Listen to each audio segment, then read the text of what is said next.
आज जो ईयर के अपन क्वेश्चंस करने वाले हैं वो 2009 के पार्ट 1 करेंगे, पार्ट 2 बाद में करेंगे। मॉडर्न हिस्ट्री की सीरीज चल रही थी। सबसे पहला क्वेश्चन देखो हमारे पास क्या है।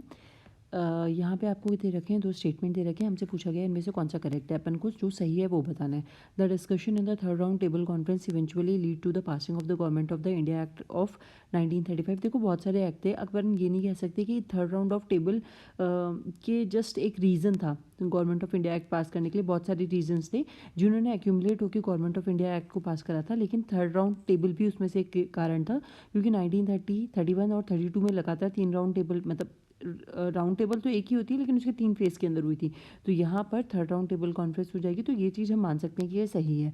अब यहाँ पे देखो, तो government of the India act 1935 provided for the establishment of all India federation to based on the union of the provinces of the British India and the princely state. ये भी सही है। फेडरेशन ऑफ द इंडिया की बनाने की बात करी गई थी, दोनों ही सही है इसके अंदर। तो इसका आंसर क्या आ जाएगा, फर्स्ट एंड सेकंड। तो इसका आंसर होगा ऑप्शन सी। ठीक है, नेक्स्ट देखो, यहाँ पे जो चीज़ मैं बताने वाली हूँ वो देखो कि government of the India act थोड़ा सा इंपॉर्टेंट है। यहाँ पे देखो, government of the India act 1935 2005 के जब मैंने क्वेश्चंस कराए थे तब भी आपको कराया था। फिर यहाँ पे देखो 2004 के अंदर government of the India act के मेन फीचर्स पूछे हुए हैं।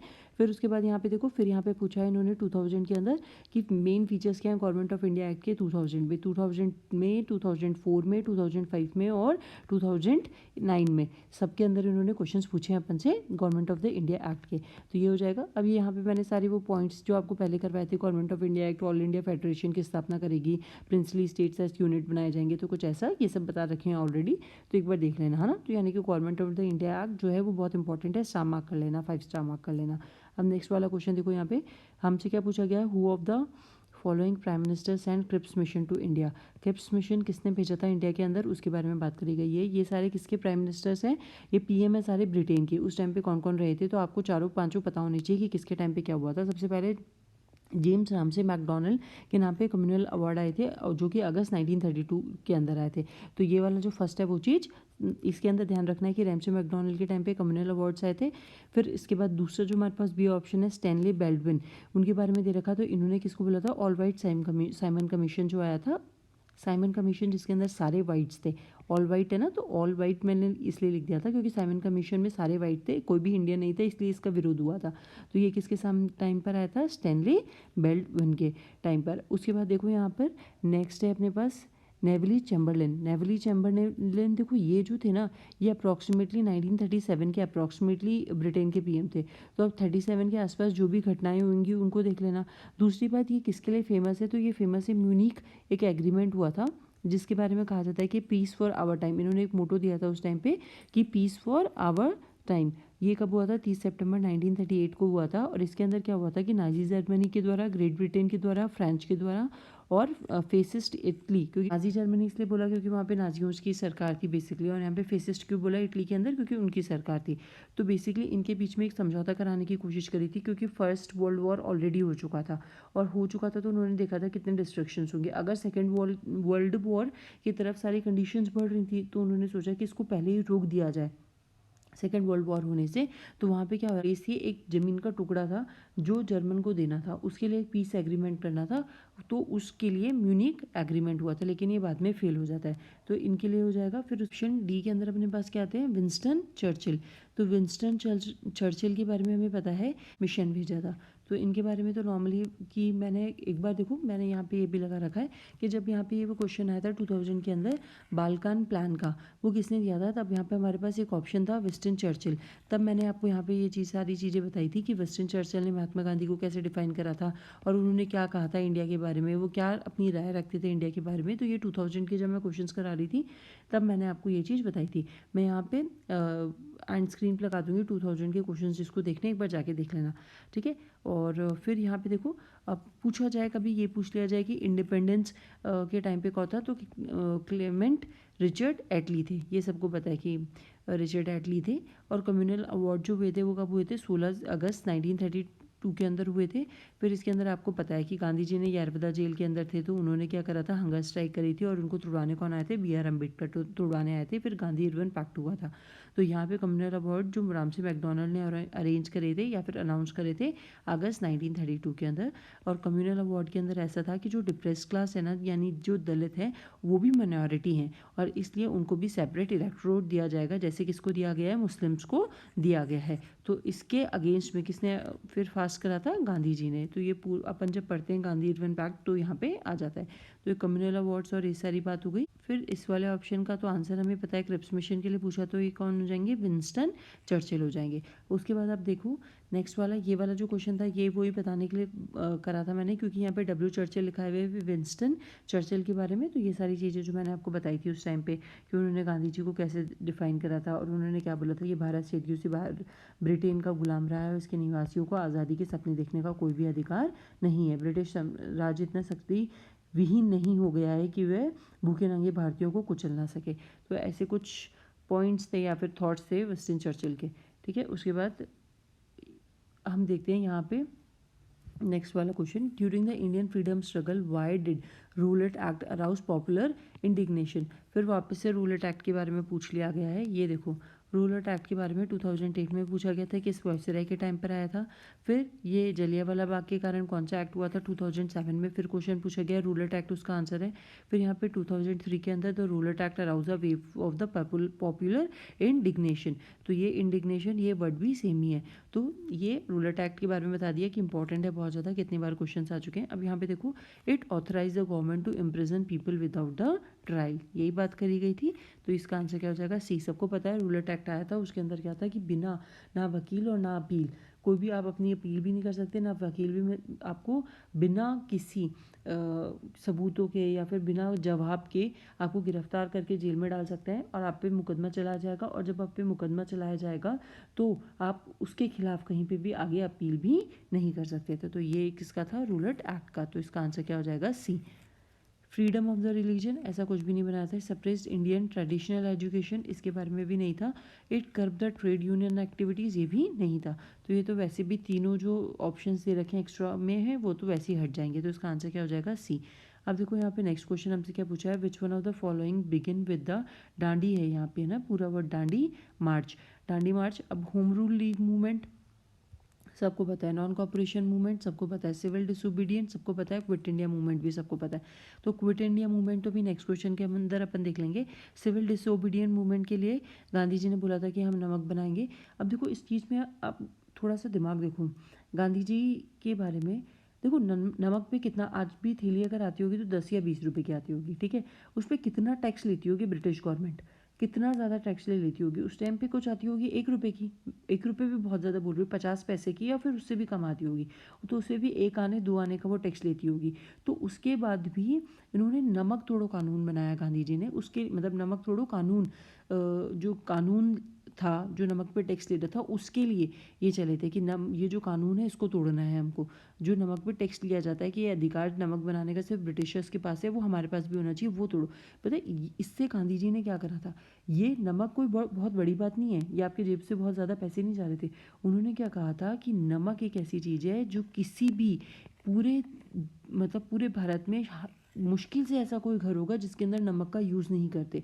और जब लोगों को ये पता चलेगा कि गांधी जी इस पे हम पे इतना टैक्स लगता है, ये होता है वो होता है, तो गांधी जी एक कानून मतलब इस कानून को तोड़ने जा रहे हैं, तो वो बहुत लार्ज स्केल पे लोगों को इम्पैक्ट करेगा और वो इस स्वतंत्रता के आंदोलन के साथ जुड़ेंगे। इसलिए मैं कहती हूँ कि गांधी जी बहुत ज़्यादा इंपॉर्टेंट लीडर रहे हैं इन इंडिपेंडेंस मूवमेंट।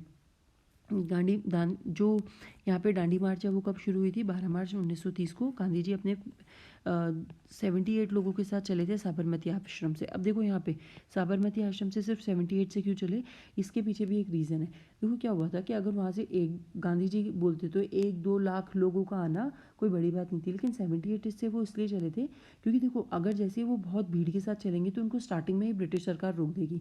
अब अगर जैसे आप किसी गाँव से जा रहे हो, एक गाँव से दूसरे गाँव में जा रहे हो और आप 10-15 लोग जा रहे हो, तो ना तो पुलिस को शक होगा ना कुछ होगा, आप नॉर्मली चले जाओगे, चाहे पैदल जा रहे हो चाहे कैसे भी जा रहे हो। लेकिन वहीं पर आप ट्रक ट्रक भर भर के जाओगे। जैसे अभी किसान आंदोलन के अंदर हो रहा है कि वो हरियाणा पंजाब से आ रहे हैं और दिल्ली के बॉर्डर पे उनको रोक दिया गया। तो उनको पता है कि इतने सारे लोग आ रहे थे, दंगा और विद्रोह तो करेंगे। तो ये चले थे मुट्ठी भर लोगों को लेकर, लेकिन धीरे धीरे धीरे धीरे धीरे धीरे क्या होते गए, बहुत सारे लोग उस यात्रा के अंदर जुड़ते गए और बहुत ज़्यादा अवेकनिंग होती गई कि गांधी जी हमारे यहाँ से गुजर रहे हैं और ये नमक तोड़ो आंदोलन बना रही है स्वतंत्रता के लिए। उस टाइम पे लोग इतने पढ़े लिखे नहीं होते थे और उस टाइम पे व्हाट्सएप और फेसबुक भी नहीं हुआ करता था। ठीक है, तो लोगों को कैसे पता चलेगा, वो जब वो उनके आसपास से गुजरेंगे। और पेपर्स भी बहुत कम आते थे और सब लोगों को पढ़ना भी नहीं आता था, और पेपर आधे से ज़्यादा पे तो ब्रिटिशर्स की हुकूमत चलती थी। ठीक है, तो अब इसके साथ कुछ और इम्पॉर्टेंट पॉइंट्स हैं जो याद कर लेना या फिर देख लेना। एक अमेरिकन जर्नलिस्ट था मिलर, वो उनके साथ चला था। गांधी जी ने सॉल्ट का लॉ ब्रेक करा था और वो 6 अप्रैल को, ठीक है, थोड़ा सा नमक उठा के जो, और किसके लॉन्च भी हुआ था, launch of the civil disobedient movement. फिर गांधी जो सुभाष चंद्र बोस ने इनको हिस्टोरियन मार्च को कंपेयर करा था किससे, नेपोलियन की पेरिस विजिट से और मुसोलिनी की रोम विजिट से। अब देखो ये थोड़े से इंपॉर्टेंट है, ये एक बार पूछा भी गया है अभी रिसेंटली, कहीं पूछा था मुझे याद नहीं है, मतलब किसी ईयर के अंदर पूछा है ये क्वेश्चन। श्री राजगोपालाचारी ने कहाँ पे करी थी, तिरुचुपल्ली टू वेदिरण्यम तक गए थे। के कलेप्पा और टी के माधवन कहाँ पे गए थे, कैलिकट टू पोन्यार गए थे।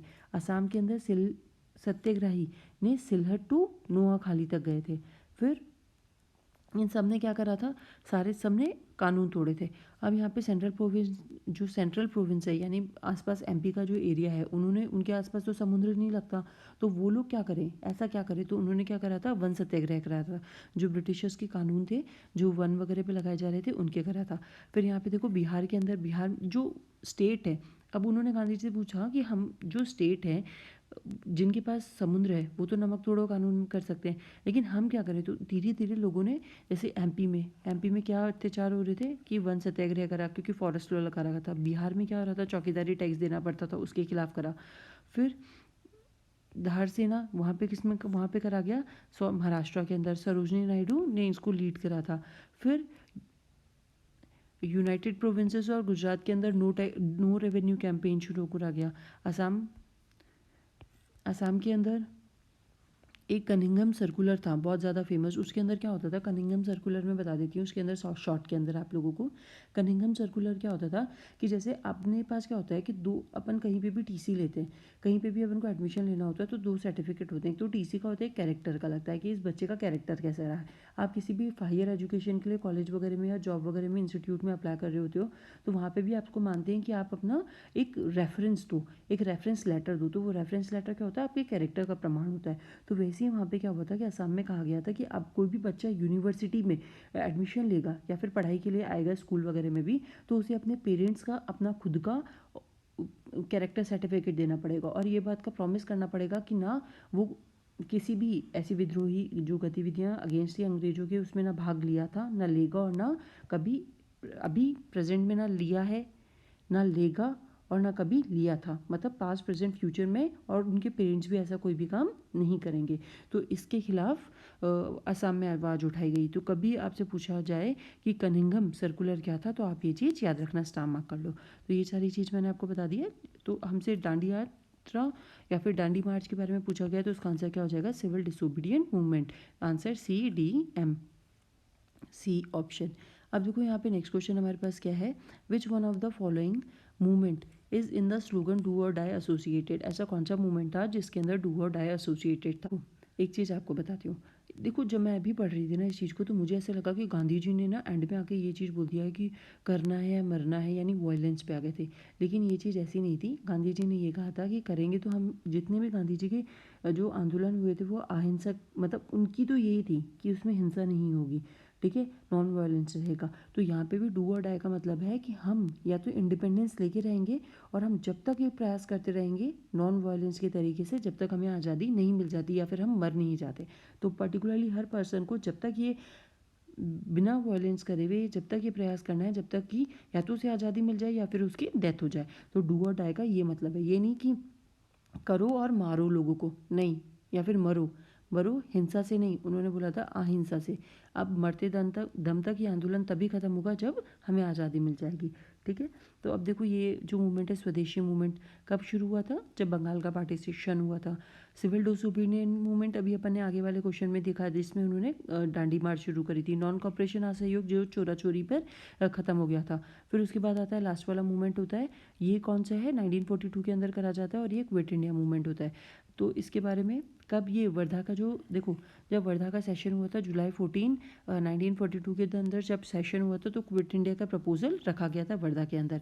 फिर उसके बाद अगस्त 8 1942 को शायद ये डेट पूछी गई है ना, क्विट इंडिया मूवमेंट शुरू हुआ था गोवलिया टैंक मैदान से और यहाँ पे डू और डाई का बात कही गई थी। गांधी जी ने अपना भाषण दिया था, बोलते 70 मिनट का भाषण दिया था, आज तक का सबसे लंबा भाषण था गांधी जी का।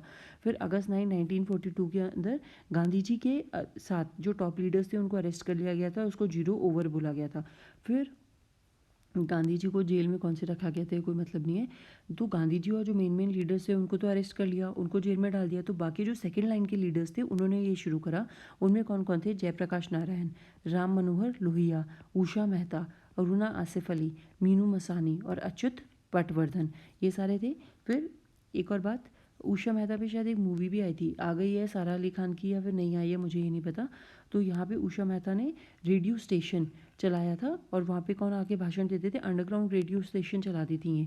ठीक है, क्योंकि सबको जेल में डाल रहे हैं ना सब उठा उठा के, तो अंडरग्राउंड एक्टिविटीज़ चलाने के लिए उन्होंने उषा मेहता ने एक रेडियो स्टेशन को ऑपरेट करा था और वहाँ पे राम मनोहर लोहिया जो थे वो रोज आके उस पर भाषण देते थे, एड्रेस करते थे लोगों को।